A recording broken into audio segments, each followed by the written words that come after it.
بسم الله الرحمن الرحيم. سیمو ہایہویا المعروف سفید موت وائٹ ڈیتھ 17 ستمبر 1905 کو فن لینڈ کے علاقے میں پیدا ہوا۔ بچپن سے ہی اسے شکار، نشانہ بازی اور سینو سکین کا شوق تھا۔ اس کا تعلق ایک کاشتکار خاندان سے تھا۔ 17 برس کی عمر میں سیمو نے سنویل گارڈ نامی ایک پیراملٹری فورس میں شمولیت اختیار کی۔ دوران تربیت ہی سیمو کے انسٹرکٹرز پر انکشاف ہوا کہ سیمو نشانے بازی اور سکین میں کمال مہارت رکھتا ہے۔ ٹریننگ کے دوران سیمو نے 500 فٹ کے فاصلے سے 1 منٹ میں 16 اہداف کو کامیابی سے نشانہ بنا کر سول گارڈ میں ایک نمایاں مقام حاصل کر لیا تھا۔ سیمو بنیادی طور پر 2 ہتھیاروں کے استعمال میں کمال مہارت کا حامل تھا۔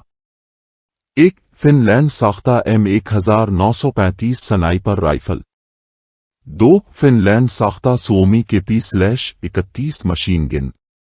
مرکہ سرما 1939 سیمو ہایہویا 1939 میں فن لینڈ کے جارے ہمسایہ روس نے فن لینڈ پر حملہ کر دیا۔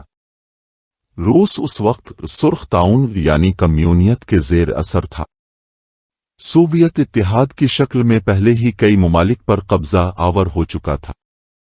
اب اس کی توسیع پسندانہ نظریں فن لینڈ پر ٹکی تھیں۔ ہر 2 ممالک کے درمیان موازنے کے لیے اتنا کہنا ہی کافی ہوگا کہ روس فن لینڈ سے 51 گنا بڑا ہے۔ اس جنگ میں روس کے 8 لاکھ سپاہی شامل تھی، جبکہ فن آرمی محض 3,40,000 سپاہیوں پر مشتمل تھی۔ فن لینڈ کے 32 عدد ٹینکوں کے مقابلے میں روس نے 6,541 ٹینک اس جنگ میں جھونک دیے، جبکہ 114 عدد فن فضائیہ کے طیاروں کا مقابلہ 3,880 جدید روسی طیارے کر رہے تھے۔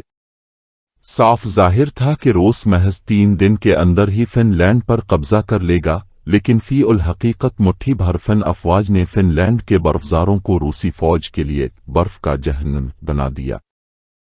سیمو ہایہویا نے بھی اسی جنگ میں اپنی کارکردگی کے بے مثال جوہر دکھائے۔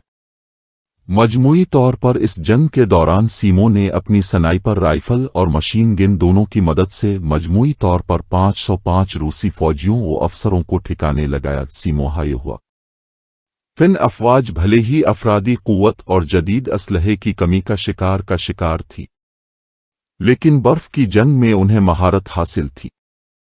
محاذن جنگ کیونکہ ان کا اپنا ملک تھا، اس لیے اس کے چپے چپے سے انہیں واقفیت تھی، جبکہ حملہ اور فوج کو یہ ایڈوانٹیج حاصل نہ تھا۔ ساتھ ہی فن افواج سفید وردیوں میں ملبوس تھیں، جس سے انہیں برف میں کیموفلاج ہونے میں مدد ملتی تھی، جبکہ روسی فوج کی سبز وردی برف میں دور سے ہی صاف نظر آ جاتی تھی۔ سیمو ہایہویا کے کارنامے۔ سیمو ہایہویا دسمبر 1939 کو کے مقام پر سیمو اور اس کے 31 ساتھیوں کا ٹاکرا 4,000 روسی فوجیوں سے ہو گیا۔ 21 دسمبر 1939 کو نے تنہا اپنی سنائپر رائفل کی مدد سے 25 روسی فوجیوں کو قتل کیا۔ سیمو کا ترکان حرب یہ تھا کہ وہ اپنے سفید کیموفلاج لباس میں کئی دن کا راشن اور اسلحہ اپنے ساتھ لے کر کرعلن کرتا ہوا فرنٹ لائنز کے قریب سے قریب پہنچ کر ایک محفوظ پوزیشن تلاش کرنے کے بعد کئی گھنٹے بعض اوقات چند دن اسی پوزیشن پر گزارتا اور اس دوران حد نگاہ میں آنے والے ہر روسی فوجی کو مار گراتا تھا۔ -40 ڈگری کے اس یخ بستہ موسم میں سیمو ایک ہی پوزیشن میں کئی گھنٹے گزار دیا کرتا تھا۔